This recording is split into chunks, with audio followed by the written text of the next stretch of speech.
Welcome to the Arun Church podcast, where our mission is bringing life to everyone, everywhere, every day.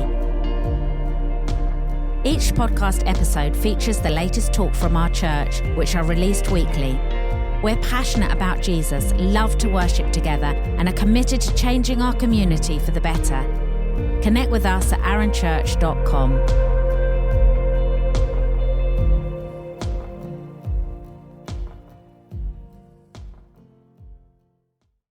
Good morning, everybody. Everyone's been a little bit quiet, a little bit sleepy this morning, but we're gonna jump straight in. Sam, my husband, said to me this morning, "How are you feeling?" Because he knows I get really nervous and I get all in my head and a bit insecure before I speak. And I said to him, "It's all right this morning because I'm talking about being ordinary, not extraordinary. So the bar's quite low." So that's what we're talking about today. So I wonder if you could just have a little think and tell the person next to you, what set were you in at school? What level were you at maths? What set were you in?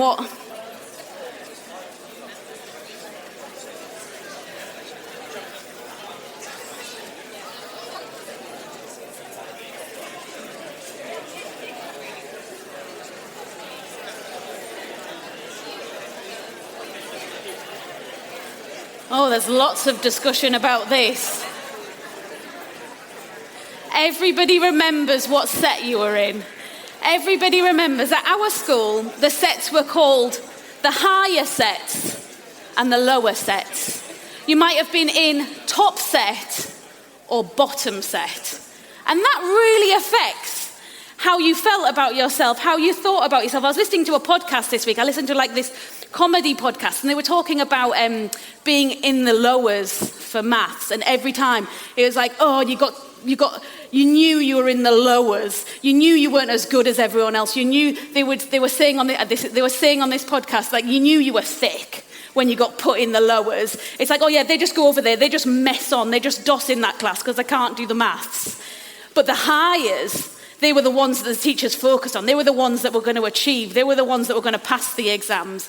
That kind of language has an impact on how we feel about ourselves, how we grow up. I was in second to top. So I was pretty good at maths, but I was just never quite good enough to be in top set. So I was always being like, maybe if I do really well at this test, I'll make it to top set. But I just never quite made it. When I was in year 4, I have this very core memory of we'd have weekly spelling tests. Everyone have spelling tests when they were at school? Oh, the spelling tests. I would practice. Spellings were so hard for me. I found out when I was at university, which is quite late, that I was actually dyslexic, which made sense. The fact that I struggled all my life with English. And I practiced every single day for spellings. Mum went through them with me. I covered them up. I wrote them out. I did them every day. And then it got to spelling test day. And I would sit and I would do my spellings and I would try my best. And then then the teacher would call out your name on the register and you had to shout out what score you got. And I would get 4 out of 10. And I would cry and cry and cry. And every week, I didn't want to do spellings. I had a tummy ache. I didn't want to go to school. I didn't want to shout out. So they came up with a system where I was allowed to get up and go and whisper my score in the teacher's ear. But that felt even more shameful because everyone else could shout theirs out. Why I had to walk up and whisper it, so then I'd still shout it out and then I'd still end up crying. I would try my absolute best, but my absolute best never felt good enough. Never felt like I could reach what I wanted to reach. And that kind of might have been that might have been the theme for kind of my whole life. I wonder what the theme is for the lessons that you took away from school. Not like the exams you passed, but how it made you feel, the words that were spoken over you, your grading that you got, the set you were put in. How did that make you feel? And have you carried that feeling beyond school?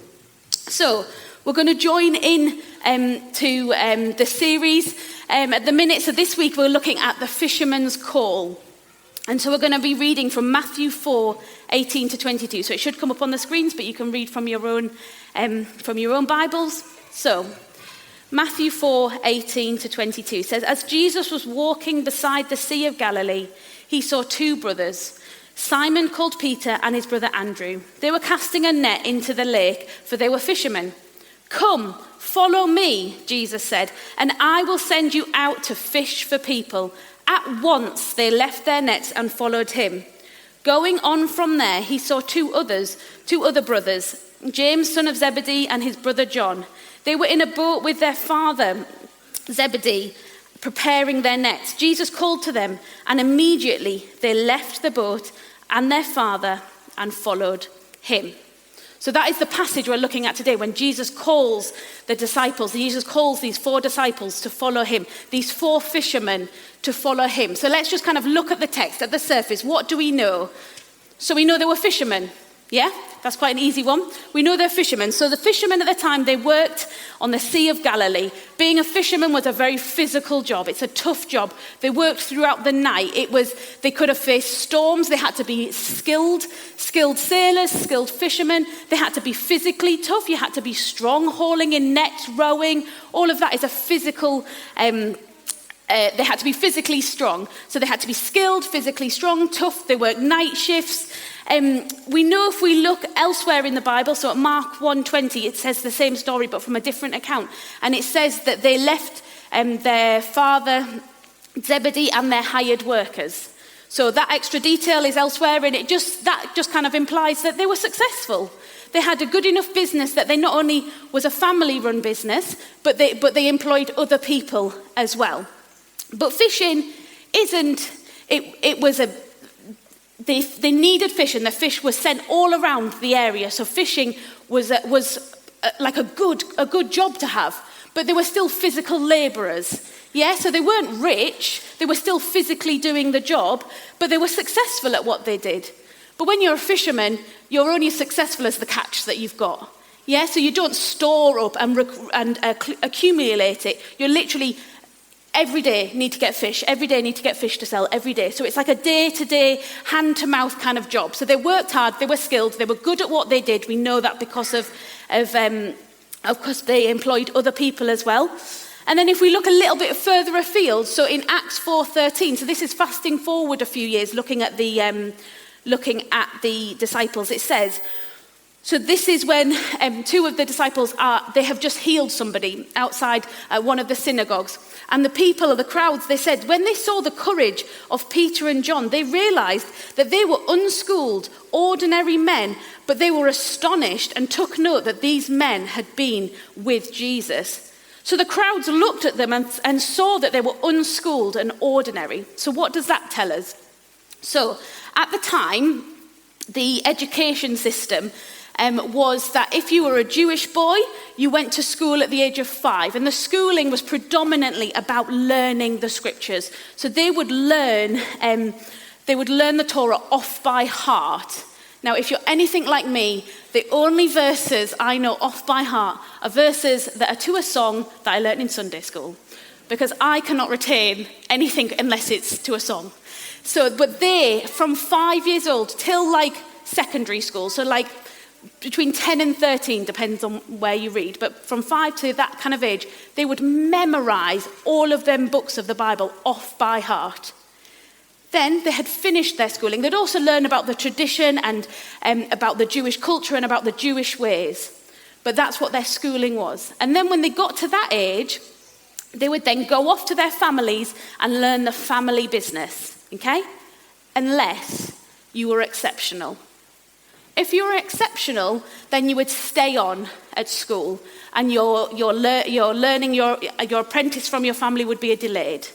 So, if we know that these guys are fishermen and they're fishing with their father, I imagine they just completed the first bit of school. They just did what was normal, what was ordinary. They weren't the exceptional ones that stayed on at school longer. If you were the exceptional ones and you stayed on at school longer, then you learned like the further books. You learned all the prophets. You learned all the many other books, and you memorized them all. And then up until about when you became an adult, so about the age of 18, and at that point, then you would go off and you would learn the trade of your family. If you were exceptional at that stage, you would then go and find a rabbi, and a rabbi was somebody who was a Jewish leader. And you would know the rabbis because you'd been hearing them teaching in the synagogues. You would see them around and about. You would be learning from them already. So a rabbi that you really admired, a rabbi that you really respected, they would be the people that you would want to follow. And what would happen is the rabbis would know these exceptional students, would know them, and the rabbis would be looking out for followers. And so if you wanted to follow a rabbi, if you wanted to be a rabbi's disciple, learn the rabbi's ways, you would go and ask them, can I follow you? And so then what would happen then is the rabbi and the potential disciple would have back and forth questions where they would question each other about the scriptures, about everything they knew, testing that they really were as exceptional as they thought. And then the disciples would be testing the rabbis to be like, do you interpret the scriptures in the way that I believe? You wanting to be a rigorous process to find out, is this the person who I want to be like? Because that is what they were looking for. They weren't just looking for somebody just to give them a few lectures like a teacher. They were looking for somebody to be their master. Somebody that every single thing that they did, they wanted to copy, replicate, and be exactly like. Because then they would follow them for a period of about 12 years. And in that process, they would do everything together. They would eat every meal together. They would sleep where they slept. They would go where they go. They would listen to everything. They would listen to every word that comes out of their mouth. They would copy their gestures. They would copy their blessings. They would copy how they ate their food. They would copy how they walked, how they dressed. And there's a blessing that's like that, a Jewish blessing that says about, may you have the dust of your rabbi on you. May you be so close to your rabbi that his dirt that flicks off his shoes gets on you because you are that close to him, that you are that connected to them. So that is what normally happened in the Jewish tradition. And then they would follow them for 12 years. And after those 12 years, then they would be a rabbi, and they then would get their own followers. And that's how the Jewish tradition has continued throughout years and years and years. And this is what all of these fishermen, they would know this, but they left school a while ago because they weren't the exceptional ones. They are doing the normal, ordinary thing of learning the family skill, and they are fishing. So, when Jesus comes to the shore and sees them, he does two things differently. One, he's asking them to follow him. Normally, it's the disciples that ask the rabbi, but Jesus comes to them and says, I see you, and I know that you're good enough. I see you and I want you. Jesus comes and says, I know you've got what it takes to be like me. When he's asking somebody to follow him, he's saying to them, I know you've got what it takes to be just like me. I know what level you're at. I know where your education ended, but I see you and I know you can follow me. The other thing that he does is that like I already said, that he chose them when they don't know all the scriptures. They haven't memorized all the scriptures. They're not at the same level of education. God doesn't call you once you're qualified. God doesn't call you. I've got the quote here. What is it? What have I said? Oh, the slides aren't up. God doesn't call the qualified. He qualifies the called. God doesn't call the qualified. He doesn't expect you to be at a certain level. He doesn't expect you to achieve certain things. He doesn't expect you to be ready, processed, done, completed. He calls you and then he gives you all he needs. He calls you and then he gives you all you need. When I grew up in like the 90s and noughties, that was like my teenage years, and I grew up in the generation of church that was like, you're going to be a history maker. You're going to be a history maker. And I grew up being like, I'm going to be a history maker. I got told week after week, the revival was on my shoulders. Go for it, run. You can be whatever. You're going to change the course of history. And I grew up wanting to be a history maker, wanting to make a difference, wanting to transform the world. And then life's just quite ordinary. Life's just quite normal. And like throughout my 20s and 30s, I had to kind of like unlearn a bit that actually in the ordinary, there's extraordinary. And I didn't have to be a missionary in a different country to be a history maker. I didn't have to live like a nun to be a history maker. I could be ordinary and God would still call me and God would still use me. I could have a job, I could be married, I could be a mum. I could be ordinary, but God would still use me. And that would still be changing the course of history, but maybe not in the massive way that I had imagined. In the massive way, because actually time and time again, God meets us. If you read the Bible, Jesus meets people exactly where they're at. By the well, mending their nets, by the fishing boat, right where people are at in their day-to-day lives. That is where Jesus is. Jesus isn't up on a big stage with massive crowds all the time. He's in the day-to-day moments, meeting people in the day-to-day things. Because it's not about me. It's not about us. It's about Jesus. In John 15, verse 16, it says, "You didn't choose me, but I have chosen and commissioned you to go into the world to bear fruit. And your fruit will last, because whatever you ask of my Father for my sake, he will give it to you." It's not about me. Because God is not impressed with our credentials. God is not impressed by what we have achieved, what we have done. God is moved by our availability. Are you available for Jesus right now, today, right where you're at? Not once you've sorted your life out. Not once you've achieved this. Not once you're better or whatever you're imagining, not there. Are you available now? Church, are you available? No, doesn't sound like it. Church, Jesus wants you right now. Are you available? Yes, we're available. God, I don't have to do anything. You don't ask anything of me. I'm available. I want you to use me right now because I know in my own efforts I'm never going to get there. I want to be an extraordinary follower. I want to be an extraordinary mother. I want to be an extraordinary wife. I want to be an extraordinary friend. But I tell you, 99% of the time, I barely make it to ordinary. Because it's too hard, but it doesn't matter. That is not what God asks us to be. He doesn't say, "Kat, follow me once you're extraordinary." He says, "Kat, I want you. Come and follow me. Come and follow me." Because it says in Corinthians 1, God uses the foolish things of this world to shame the wise. God chooses the weak things of the world to shame the strong. God chooses the lowly things of the world and the despised things and the things that are not, to nullify the things that are, so no one may boast in themselves. So I'm not saying be worse. I'm not saying don't run after being great. I'm not saying don't get that education, don't get that qualification. I'm not saying don't be the absolute best that you can be. What I'm saying is we fall short all the time. We fall short, and God knows that. Jesus knows that. And Jesus looks at you and says, "You can be like me. You can follow me. I know that you can be like me." If we look through the Bible, through the history, God chooses Moses, who stutters, to be the voice. God chooses David, the shepherd boy, to be the king.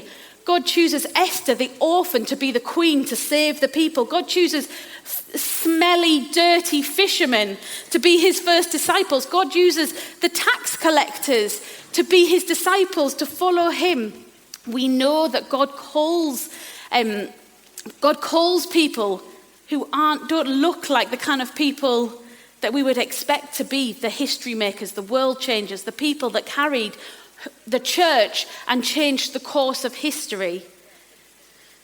You see, God, as I read this, God sees you exactly where you are right now, in the middle of your ordinary routine, in the middle of your ordinary struggles, in the middle of your ordinary doubts.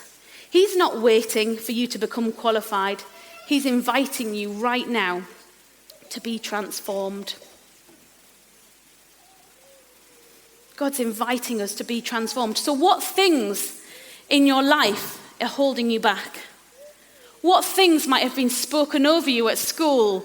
Maybe how good you are, the set that you were in, what your teacher said. See, I said I grew up in the timing of school where sets were determined. Maybe that's still the thing, I'm not sure. But I was reading this thing this week thinking about like sets and what levels you're at in schooling. And one place was saying that rather than calling it top and bottom or highers and lowers, they give them names, but the names are like the pharaohs, the pyramids, and sand. I was thinking, I think that's a bit worse. I don't think that's any better. But they were like saying it in a way that maybe the children weren't, they were saying that the sand children might not catch on because they're in the sands. But I was thinking, I don't think that's any better. But I was thinking, what has been spoken over you in your schooling, in your education? You might have been in the era of school where if you got things wrong, you were punished. You might be in the era of schooling where you had to go and stand in the corner or stand on your chair and be publicly shamed. That might have taken root in your heart and root of how you're feeling, how you approach life, that you're no good, that you're stupid, you can't do anything, you can't achieve anything, because that is what you were made to feel as a child. I want to say today, church, that Jesus sees you and Jesus calls you. Jesus looks at you and says, I know you can be like me. I know you can follow me. I know you can be just like me. Jesus sees you and calls you. So, what are we going to do? What are we going to do? Jesus is not impressed by our credentials. He is moved by our availability. Are you available? We are going to... it's quite early, but I want to spend quite a bit of time praying this morning.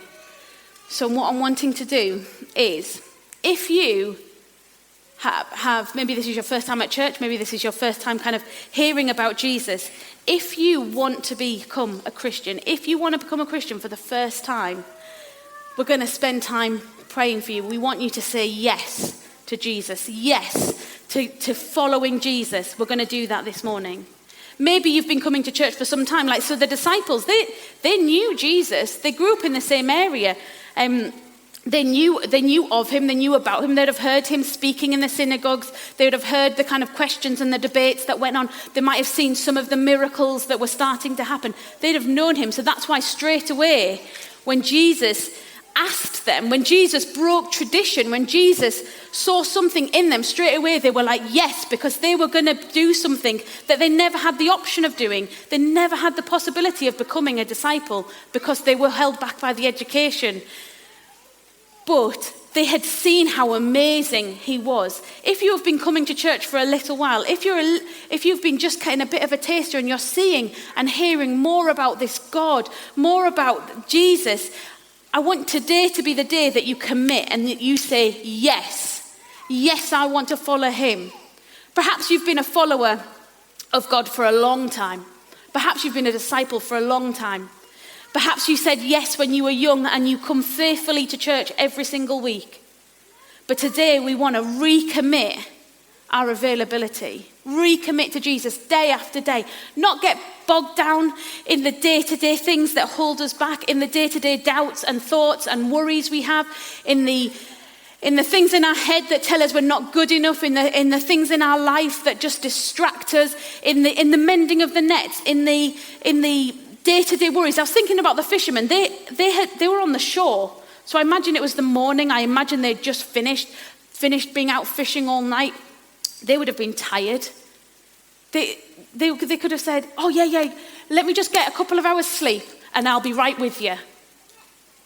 Maybe they would be thinking, okay, yeah, this sounds really good. I'd like this, Jesus. I'd like to be a disciple, but maybe I could fish in the night, sleep in the morning, and follow you in the afternoon. Does that sound good, Jesus? Because if I don't fish, then we don't have any money, and if I don't have any money, then we don't have any food, and I need to pay my rent and my bills, and I've got to pay taxes and all these things. So how about I do this and do that? Does that sound all right, Jesus? No, they literally dropped their nets and said yes and ran. towards Jesus. They saw the good opportunity. Sometimes I think we know we had a good opportunity. We know what Jesus has done for us. We believe it. But in the day-to-day, we just get a bit boring.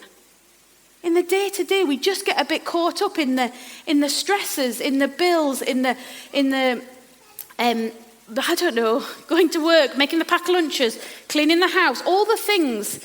That's fine. I'm not saying stop doing that, but I'm saying be available in that to Jesus. Be available in that time, in that moment. Be open to where God is. God, where are you in this? Because I know you meet people when they're cooking. I know you meet people when they're doing their chores, because I see it in the Bible. I know you meet people in their workplace because I see it in the Bible. Where are you, God? Because I want to see it. I want to be available. I don't want to have my blinkers on. I want to be open to what you're doing today, right now, in my ordinary, because I know you meet me in the ordinary. I'm not just waiting for Sunday. I'm not just waiting for the worship night. I know you can meet me right now whilst I'm washing up. Yeah?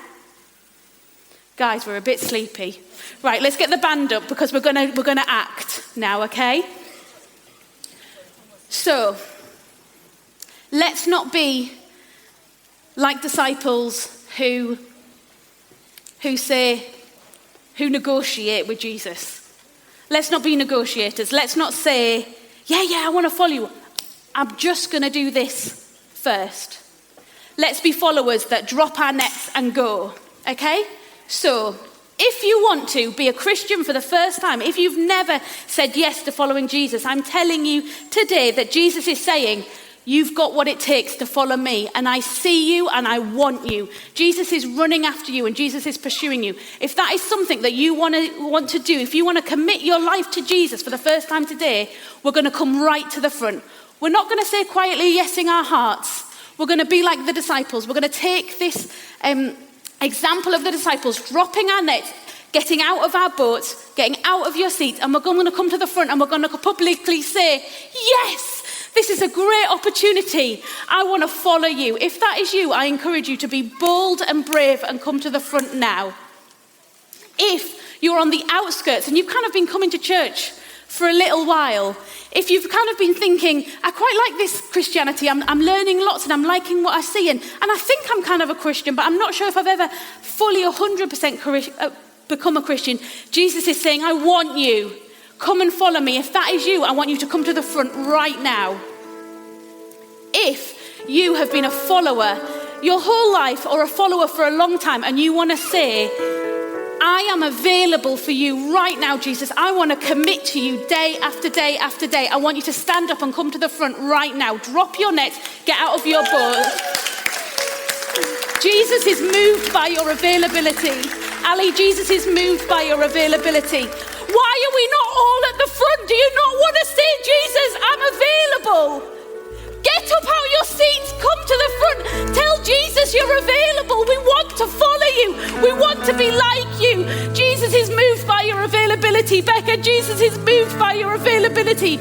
Jesus sees you. He wants you. He invites you. He sees you exactly as you are in your ordinary and says, follow me. You can do it. I see you have what it takes. You can do it. You can do it. I see you have what it takes to be like Jesus. Jesus says, come. You can get on your knees, you can get on your face, you can stand with your hands in the air, you can dance your hearts out. Jesus is moved by your availability. This is between you and him.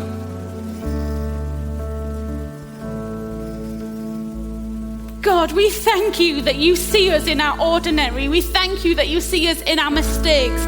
We thank you that you see us in our mundane and our boring.